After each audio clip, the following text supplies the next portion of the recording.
पुराने ज़माने में रोहतासगढ़ में कन्हैया नाम का एक किसान था, जिसके पास बहुत थोड़ी सी ज़मीन थी, जिसकी फसल से उसके परिवार की गुजर बसर नहीं होती थी। इसलिए घर चलाने के लिए वह अक्सर चोरियां भी करता था। वह एक शातिर चोर था, लेकिन उसने अपने नगर में कभी किसी घर में चोरी नहीं की। वह हमेशा पड़ोसी नगरों और पड़ोसी राज्यों में चोरी के लिए जाया करता था और महीने में केवल एक ही बार अमावस की रात चोरी किया करता था। जब भी वह चोरी करने के लिए निकलता, चमड़े की एक छोटी और एक बड़ी मशक में पीने का पानी और 4 पराठे साथ लेकर निकलता था, जिससे चोरी करने की अवधि लंबी हो जाए और कहीं खाने को न मिले तो भूखे मरने की नौबत न आए। छोटी मशक और पराठे वह हमेशा साथ रखता था, जबकि बड़ी मशक घोड़े के दिलदार की पीठ से मजबूती से बंधी रहती थी। छोटा मशक में भी इतना पानी होता था कि थोड़ा थोड़ा पीकर एक दिन गुजरा जा सकता था। एक अमावस के दिन वह शाम को ही अपने घोड़े दिलदार पर सवार होकर किसी दूर गांव या शहर में चोरी के ख्याल से निकला। रात होने तक वह एक छूटमलपुर नामक गांव में पहुंच गया। गांव में चारों तरफ सन्नाटा था। कन्हैया ने अपने घोड़े को एक सुरक्षित स्थान पर छोड़ दिया। उसका घोड़ा पालतू और वफादार था। कन्हैया जब होड़ सिकोड़कर जब अपने विशेष ढंग से सीटी बजाता तो घोड़ा कहीं भी वो पलक झपकते ही कन्हैया के निकट आ जाता। कन्हैया को लगता कि आज उसे चोरी करने में कोई परेशानी नहीं होगी और मोटा माल भी हाथ लगेगा। बहुत देखभाल कर उसने एक घर छाटा, जहाँ से उसे काफ़ी कीमती सामान मिलने की आशा थी। उसने चारों ओर से घर का निरीक्षण किया, फिर एक स्थान से दीवार लांघकर घर में घुसने का इरादा किया। लेकिन एक बार फिर हर तरफ का निरीक्षण करने के लिए उद्देश्य से घर के सामने आया ही था कि तभी उसे लगा कि कोई आवाज़ दे रहा है। कन्हैया। वातावरण में तेज हवाएं चलने से कन्हैया को लगा कि उस मकान का मुख्य द्वार हिला है। वह आगे बढ़ा और उसके द्वार पर हाथ रखते ही द्वार के कपाट अंदर खुलते चले गए। घर का मुख्य दरवाजा अंदर से बंद ही था। कन्हैया धीमे कदमों से घर के अंदर प्रविष्ट हो गया। अंदर घुप अंधेरा था, लेकिन कन्हैया एक मजा हुआ चोर था। उसकी आंखें अंधेरे में देखने की भी पक्की अभ्यस्त थी। उसने उस कमरे को अच्छी तरह देखा। वहाँ कोई न था। कमरा बिल्कुल खाली था। एक द्वार कमरे की दाहिनी दीवार में दिखाई पड़ रहा था। उसकी अंदरूनी अवस्था बता रही थी कि वह उस घर की रसोई का स्थान है, लेकिन रसोई बिल्कुल खाली थी। उसमें कुछ भी न था। छोर पर दाएं बाएं 2 अंदरूनी कमरों के द्वार दिख रहे थे। कन्हैया ने पहले एक कमरे में झांका, वहाँ भी बिल्कुल खाली था, लेकिन दूसरे कमरे से बहुत धीमी धीमी आवाज़ आ रही थी, कन्हैया कन्हैया। कन्हैया आवाज़ वाले कमरे की ओर बढ़ गया। सामान तो उस कमरे में भी नाम मात्र था, लेकिन कमरे के आखिरी कोने में एक पलंग बिछा हुआ था, जिस पर कोई कसकाय बूढ़ा लेटा हुआ था। आने की आहट सुनकर बूढ़ा बोल उठा, कन्हैया तू आ गया बेटे, कहाँ चला गया था? बहुत प्यास लगी है, थोड़ा पानी पिला दे और फिर कुछ खाने को भी दे दे, बहुत भूख भी लग रही है। कन्हैया ने आसपास देखा, कहीं कोई गिलास या लोटा दिखाई नहीं दिया। उसने लेटे हुए बूढ़े को सहारा दे उठाकर बिठाया और अपनी पीठ से छोटी मशक उतार उसके ऊपरी और छोटे सिरे पर लगे। जाने कब से प्यासा था, घट घट पानी पीता चला गया। कुछ क्षण पश्चात जब उसने मशक से मुंह हटा लिया तो कन्हैया ने अपनी कमरबंदी पराठे पोटली खोलकर उसमें से एक पराठा बूढ़े को थमा दिया। सब्जी नहीं है? बूढ़े ने पूछा। नहीं, नमक अजवाइन के पराठे हैं, कन्हैया बोला। उसकी आवाज़ सुनते ही बूढ़ा पराठा मुंह तक ले जाते जाते रुक गया। कौन हो तुम? तुम मेरे बेटे कन्हैया नहीं हो? बूढ़े ने कहा। नहीं, मैं तुम्हारा बेटा नहीं हूँ, लेकिन संयोगवश मेरा नाम भी कन्हैया है। कन्हैया ने कहा, तुम कौन हो और मेरे घर में क्या कर रहे हो? बूढ़े ने पूछा। एक चोर हूँ और आपके घर में चोरी करने लिए आया था। घर तो शायद पूरी तरह खाली है, कन्हैया ने कहा।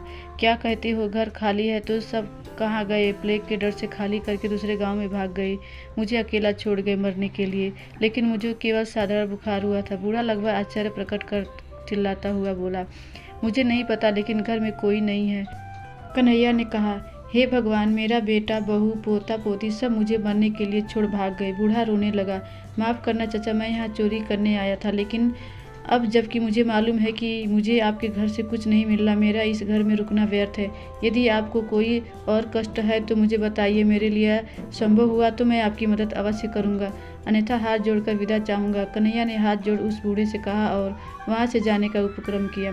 नहीं, रुको, मत जाओ, ठहरो। बूढ़े ने उसका एक हाथ थाम लिया और बोला, मुझे तुम अपने साथ ले चलो। कैसी बातें करते हो? मैं एक चोर हूँ और चोरी करने जा रहा हूँ, और आपको साथ ले चलूँगा तो मैं चोरी क्या खाक करूँगा?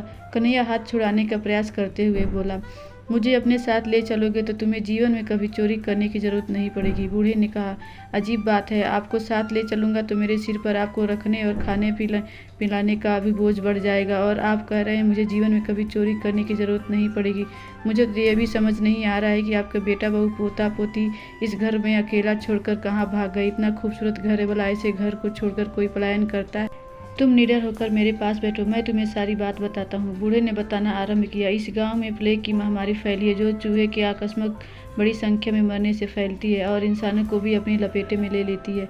इस बीमारी में गांव के गांव उजड़ जाते हैं और गांव के लोग जान बचाने के लिए दूसरे गांव में चले जाते हैं। मेरा घर वीरान है, इसका मतलब पूरा गांव वीरान होगा और तुम्हें इस गांव में किसी भी घर में कुछ भी नहीं मिलेगा। संयोगवश मुझे इन्हीं दिनों लू लगने से साधारण बुखार हो गया था। मैं दुनिया देखी है, जानता हूँ मुझे प्लेग की महामारी ने नहीं जकड़ा था, बल्कि मैं साधारण बुखार का शिकार था। मैंने अपने बेटे कन्हैया और बहू रेवती तथा पोता पोती को यह समझाया भी था, लेकिन वो लोग बुखार के कारण अर्धबेहोशी अथवा नींद की अवस्था में मुझे अकेला छोड़ भाग गए। ऐसे संवेदनहीन परिवार के साथ रहकर अब मैं अपना बुढ़ापा नहीं काटना चाहता। बेशक तुम एक चोर हो, लेकिन तुम्हारे सीने में एक बहुत खूबसूरत रहम दिल है। तुम घर खाली देखकर भागे नहीं, बल्कि मेरी पुकार सुन रुक गए और अपने हिस्से का खाना पानी भी मुझे दे दिया। अब मैं अपना बाकी जीवन तुम्हारे साथ ही बिताना चाहता हूँ।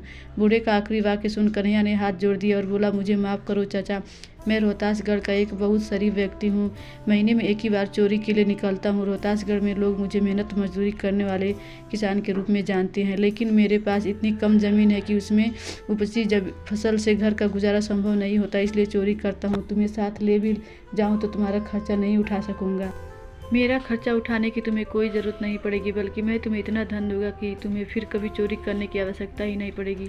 बूढ़े ने कहा, आपकी बात मेरी समझ में नहीं आई चाचा, आपका घर खाली नज़र आ रहा है, यहाँ रुपया धेला जेवर कुछ भी नहीं, आप मुझे कहाँ से कुछ देंगे। कन्हैया बूढ़े की बातों से कुछ खिन्न सा होकर बोला। बूढ़ा मुस्कुराया, तुमने कभी कोबरा चोर का नाम सुना है? कोबरा चोर? कन्हैया याद करते हुए बोला, ऐसे एक चोर की 25-30 साल पहले बड़ी धूम थी।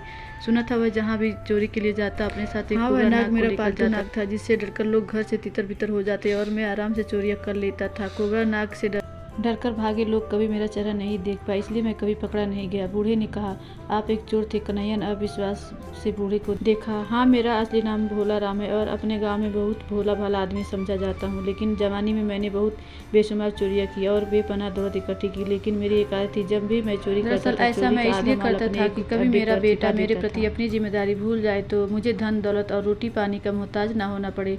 और आज वो दिन आ गया है। मैं अपना सारा धन तुम्हारे हवाले कर दूंगा, उससे तुम सैकड़ों एकड़ जमीन खरीद कर ढेरों नौकर चाकर रखकर खेती कर सकोगे। फिर तुम्हें कभी भी चोरी करने की आवश्यकता महसूस नहीं होगी। कन्हैया ने अपने बचपन में कोबरा चोर की बहुत सी कहानियां सुनी थी, इसलिए वह भोला राम पर अविश्वास नहीं कर सका। भोला राम कन्हैया को छूटमलपुर के नज़दीकी जंगल की एक गुफा में ले गया, जहां उसने जमीन में बहुत सारा धन गाड़े रखा था। भोला राम ने कन्हैया के साथ खुदाई करके वह सारा धन निकाल लिया और फिर वह धन भोला राम ने कन्हैया के हवाले कर दिया। धन इतना ज़्यादा था कि बहुत जल्दी ही कन्हैया ने सैकड़ों एकड़ ज़मीन खरीदी और उस पर खेती करके आराम से दिन व्यतीत करने लगा। भोला राम को कन्हैया के बच्चे दादाजी का सम्मान देने लगे और अच्छा खाने पीने से बूढ़े भोला राम की सेहत इतनी अच्छी हो गई कि वह कन्हैया के पालतू घोड़े दिलदार पर दिन भर सैर करता था और रात को कन्हैया के बच्चों को कहानियाँ सुनाया करता था।